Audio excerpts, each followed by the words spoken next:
Olá, eu sou o Alan dos Reis e recebo na redação a psicóloga e neuropsicóloga doutora Ionice Lourenço, da clínica Viva Bem. Vamos discutir um pouco temas relacionados ao Setembro Amarelo. Doutora Ionice, primeiro, muito obrigado por aceitar o convite do Tá Bom em Foco. Gostaria que você desse um alô para as pessoas que estão nos assistindo. Muito obrigada pelo convite, Alan. Super bacana estar aqui falando de um tema tão importante, relevante. Eu que agradeço ao Tá Bom em Foco por esse momento tão especial. Doutora, por que é importante discutir em setembro, na verdade em todos os meses do ano, mas em setembro especificamente, temas relacionados à prevenção do suicídio? Você falou uma coisa importante agora, né? Nós falamos que a prevenção ela precisa ocorrer de janeiro a janeiro, de setembro a setembro. Falar é preciso porque nós entendemos que as coisas não mudam se nós não falamos sobre elas. Isso é uma frase do Instituto Vitaleri, de Prevenção e Pós-Venção ao Suicídio. E falar é preciso por conta dos números, né? Hoje nós temos um número muito grande de pessoas que perdem a vida por suicídio. Hoje uma pessoa perde a vida no mundo a cada 40 segundos e no Brasil a cada 40 minutos. Estamos falando hoje de 32 pessoas dia, então é super importante falar. E por que falar também, né? Porque falar é uma campanha de prevenção, para que as pessoas saibam como que eu posso identificar hoje uma pessoa com ideação suicida. Porque você pode, independente de ser ou não um profissional da saúde, você pode trabalhar com a prevenção independente da tua profissão. A gente tem visto se falar muito em prevenção do suicídio, mas os números mostram que os casos de pessoas que cometem suicídio têm aumentado no país ao longo dos anos. Porque a gente fala mais sobre esse problema, mais sobre essa temática, e as pessoas mesmo assim continuam cometendo mais suicídio, porque ainda o número é tão alto. Este ano parece que a mídia e as pessoas têm falado mais, mas não é assim. O suicídio ele ainda é considerado um tabu. Muitas vezes quando você vai falar da prevenção do suicídio, as pessoas falam, eu não quero ouvir, porque parece que nunca é com você, que isso nunca vai acontecer com você. Então, os números realmente têm aumentado, no Brasil tem aumentado, e a gente sabe que lugares que existem campanhas de prevenção, esses números têm reduzido, que não é o que acontece no Brasil. Hoje nós temos alguma gama de profissionais, alguns institutos que têm trabalhado, mas isso ainda é muito pequeno, perto da prevenção que nós realmente precisamos fazer. As pessoas começam a falar mais agora, mas ainda é uma campanha muito pequena, né? Então nós precisamos ainda aumentar, disseminar muito mais as informações. A gente tem uma coisa que eu tenho falado nas palestras, que as pessoas falam, cachorro que late não morde, a pessoa que fala não faz.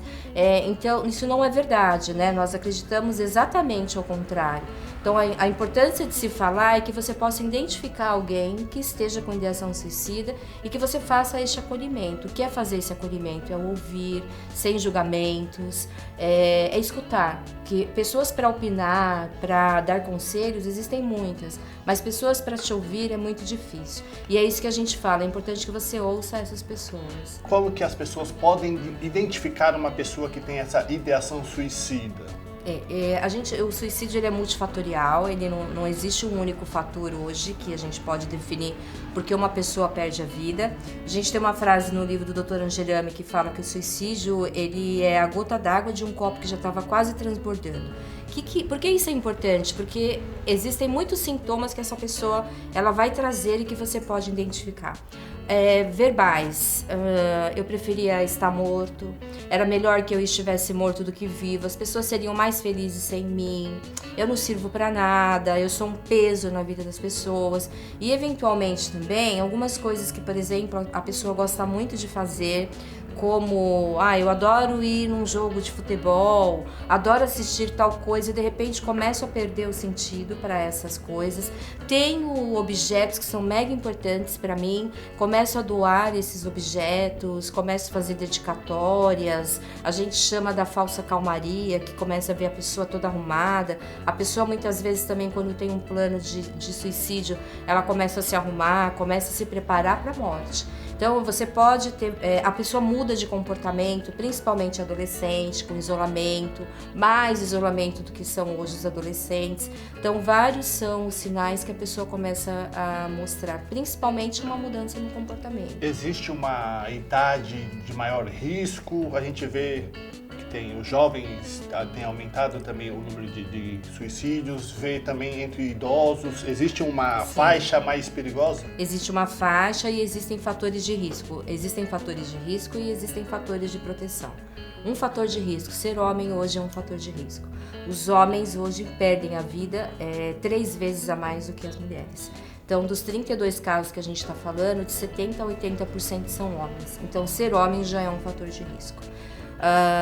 O que é um fator de risco? Uma família desestruturada, fatores econômicos, sociais. Veja que isoladamente eles não fazem sentido, mas fazem sentido quando a gente junta essas causas, né?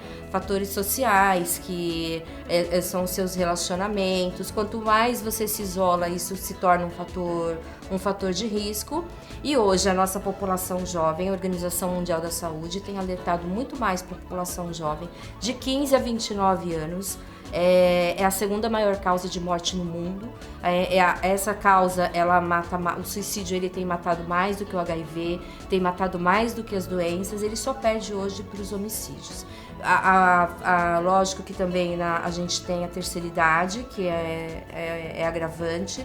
Homens também até 49 anos também é agravante. E a gente tem fatores de proteção, né? O casamento, ter filhos, ter uma família estruturada, buscar ajuda. Os homens não buscam ajuda, isso é muito complicado, né? Homens não buscam ajuda, trazem um fator social muito forte, o homem não chora. Para que eu vou buscar ajuda? Eu não preciso de ajuda, eu não sou louco. Mas quando tem um problema, são drásticos, né? Então, por isso que é muito importante que se busque ajuda.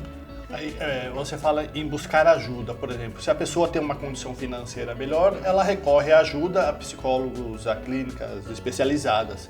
Quando a pessoa não tem condições financeiras, ela tem que recorrer ao Estado, de uma forma geral. Você acredita que o Estado tem conseguido recepcionar essas pessoas? Há gente que diz até que o Setembro Amarelo não é tão efetivo porque o Setembro Amarelo seria só para uma classe, as pessoas que têm condições de pagar um psicólogo.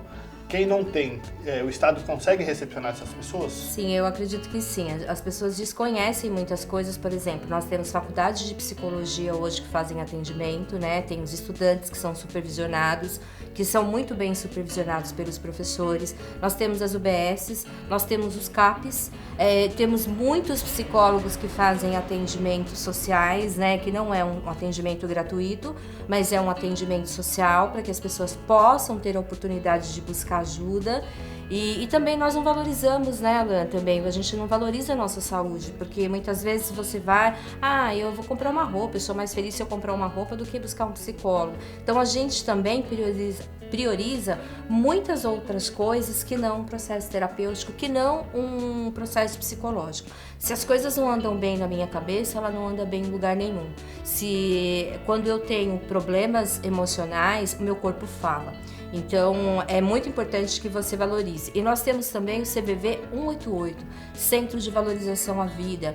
Existem várias pessoas que atendem 24 horas, que podem te ouvir também, se você precisar de ajuda. É lógico, a gente tem vários problemas na nossa saúde, mas também eu acho que existe muito de nós que nós não damos valor à nossa saúde emocional. Se você passa mal, você vai no médico. Se você tem algum problema, eventualmente você vai no médico. Mas se você tem um problema emocional, você pode buscar uma terapia, mas a primeira coisa que você corta é a terapia quando você se vê com um problema econômico. Então nós precisamos também mudar esse olhar para a psicoterapia.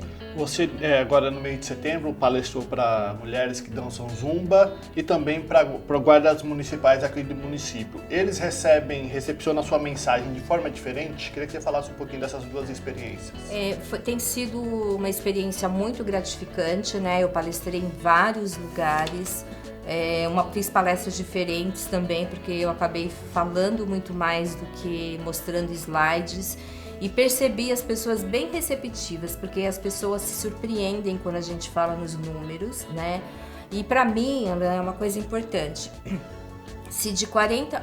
Parece que as mulheres têm uma forma de recepcionar mais, né? Porque acho que mulheres buscam mais, se entendem mais quando estão num processo depressivo do que o homem. O homem tem uma resistência maior, então isso já é um processo natural. Mas eu senti, por exemplo, na Guarda Municipal de Taboão da Serra, bastante interesse em ouvir, né? Porque provavelmente, por mais que não falem, eles tiveram uma experiência de um amigo, de alguém, do filho de um amigo que perdeu a vida por suicídio e se sentiram tocados também. Foi muito bacana. Por exemplo, ontem nós palestramos, foi a vereadora, a secretária da saúde, eu e um pastor, muito bacana. O lado espiritual também é um fator de proteção, é super importante. Então tem sido muito... Na yoga que a gente palestrou eram homens e mulheres. Na zumba, mulheres 100%, na guarda 90% eram homens. Então, assim, tem sido muito bacana essa receptividade das pessoas em ouvir o tema. Eu queria que você falasse um pouquinho como a família, quando tem casos de suicídio dentro da família, como que eles reagem a isso? Eu sei que tive um amigo que cometeu suicídio e quando eu conversei com os pais deles, você vê que fica uma ferida muito forte, muito pesada para os pais, para os familiares, para os amigos de uma forma geral. Como que essas pessoas têm que se cuidar a partir desse caso? É uma pergunta muito interessante. A morte por suicídio, ela é a morte mais pesada que tem. Nós, já de um país ocidental, já não entendemos muito bem a morte. Nós não aceitamos muito bem a morte. E a morte por suicídio, ele é um luto mais intenso, mais pesado. A gente tem 5 fases no luto e o processo de culpa, de tristeza é muito mais intenso porque você acaba se fazendo um monte de perguntas. Por que eu vi? Por que eu não vi? Por que eu não percebi? As coisas parecem que fazem sentido depois que a pessoa morre, né? Olha, ele falou realmente isso, se eu tivesse observado, mas você não sabia, você não tem culpa. Primeira coisa, né? Se você ver, eu falei dos fatores de risco, falei dos sinais. Então, se você percebe isso, gente, depressão não é frescura. 90% hoje das pessoas que cometem suicídio, elas trazem um transtorno mental associado, mas eu não quero trazer só na patologia, porque também existem pessoas que não trazem um transtorno e também podem pensar na morte como uma solução. Então, se você percebe esses sinais verbais, esses sinais comportamentais, percebe uma mudança brusca nessa pessoa, pergunte para ela, tá tudo bem com você? Você precisa de alguma coisa? Ouça essa pessoa, ouça o seu filho, não menospreze esses sinais, não menospreze esses sintomas. Se você não acolher é ouvir, né?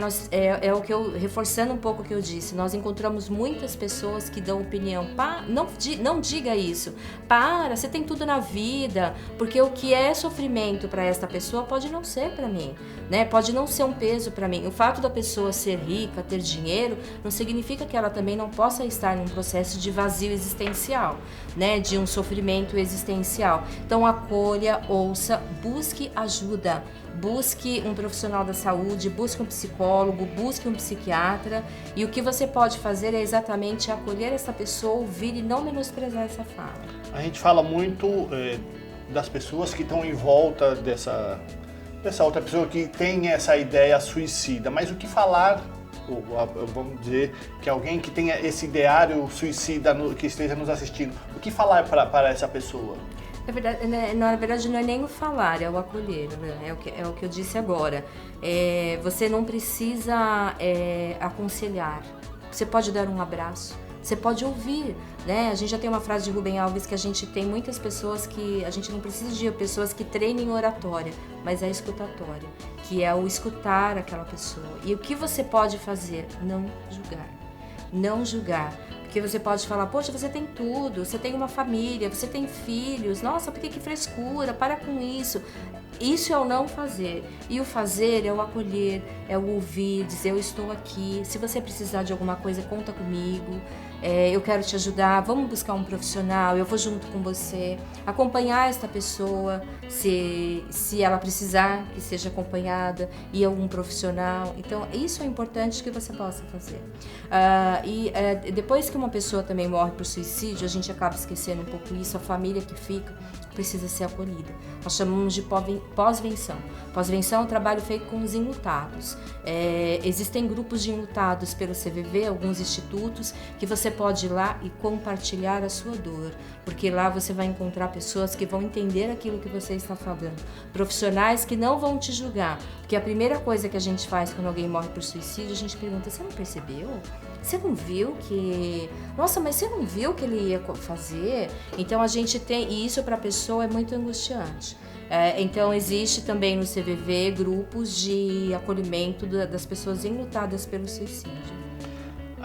Muitas das pessoas recorrem à religião para tentar amenizar seus sofrimentos, e eu li seu artigo no livro Suicídio e Suas Interfaces, organizado pelo psicólogo Angerami, e você fala um pouquinho do sofrimento de padres e pastores. Eu queria que você falasse um pouquinho desse artigo sobre esse sofrimento.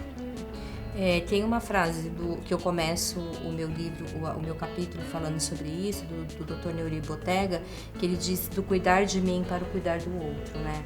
Eu preciso cuidar de mim para poder cuidar de você e cuidar de alguém. E isso também é forte para os padres e pastores. A gente tem nos últimos tempos tido muitos casos de padres e pastores que perdem a vida. A fé, ela é um fator de proteção, a gente sabe, né? A fé é importante. Mas às vezes a fé para essas pessoas, ela acaba sendo um peso, porque ela começa a pensar, eventualmente eu não posso errar, né? Se eu fiz alguma coisa errada, aquilo se torna um peso muito maior, porque nós cobramos isso dos nossos líderes espirituais. Nós achamos que eles são deuses, eles não são deuses, eles são seres humanos. Eles precisam também sair, ter o momento deles, ter o espaço deles, e muitas vezes eles não conseguem isso.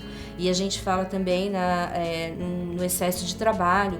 Os padres e pastores hoje estão se assemelhando às empresas, né? Eles têm cobranças financeiras, eles têm cobranças pessoais, eles precisam dar resultados também. Então isso para eles tem sido um fator um peso também muito grande.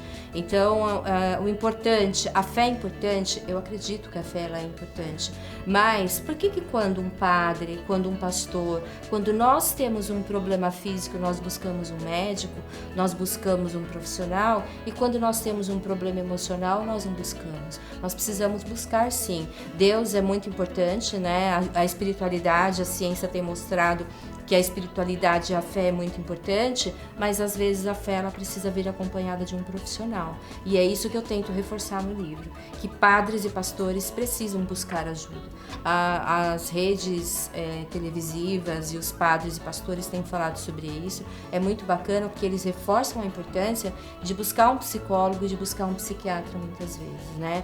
Nós temos no nosso cérebro os nossos neurotransmissores que muitas vezes não funcionam adequadamente, dopamina, noradrenalina, serotonina, que muitas vezes eu preciso de um processo medicamentoso ou fazer exercício físico para que eu possa produzir. E a medicação também. Então é importante que essas próprias pessoas deem o seu testemunho, que é importante que você precise buscar um profissional da saúde. De uma forma geral, quais são os erros que você vê, digamos, a mídia, ao tratar do tema relacionado ao suicídio? A mídia hoje parece que está mais atenta, mais preocupada. A primeira coisa, a mídia ou se omitia completamente, com medo de dar uma notícia errada, achando que falar você iria cometer. As pessoas podem pensar muito mais no suicídio, que a gente chama do efeito Vetter, né? Que uma notícia incorreta, ela realmente pode trazer um número maior de suicídios. Por exemplo, eu sempre gosto de falar que isso foi uma coisa muito evidente. Uma época morreu uma atriz e foi noticiado assim, a mulher que morreu por amor. Ninguém morre, ninguém mata por amor. Nós entendemos que a vida sempre é a melhor solução. Então é a gente não dar muito ibope para essa notícia e nem romantizar. Suicídio não é um romance. O suicídio é um problema de saúde pública. Então este é o maior erro, e a mídia hoje tem buscado profissionais, buscado pessoas para auxiliarem a como falar sobre o tema da prevenção e da valorização da vida. Doutora Eunice, te agradeço por estar aqui no Tá Bom em Foco, e para a gente encerrar, eu queria que você fizesse um convite para as pessoas que estão nos assistindo para o seminário que será realizado no próximo dia 28 de setembro aqui em Taboão da Serra. Obrigada, pessoal. Agradeço ao Alan pelo convite, ao Taboão em Foco, que tem sido tão presente conosco em todo o ano, né, que nós realizamos várias campanhas de prevenção. E eu gostaria de falar para você, nós teremos um simpósio que será no dia 28/9, na Rua Elisabetta Lippes, 141. Nós traremos grandes profissionais para falar do tema, um valor mega simbólico. Você vai receber um certificado de participação, provavelmente a sua faculdade vai poder entender aquilo como uma participação em horas. Então, gostaria de te fazer esse convite, venha participar conosco.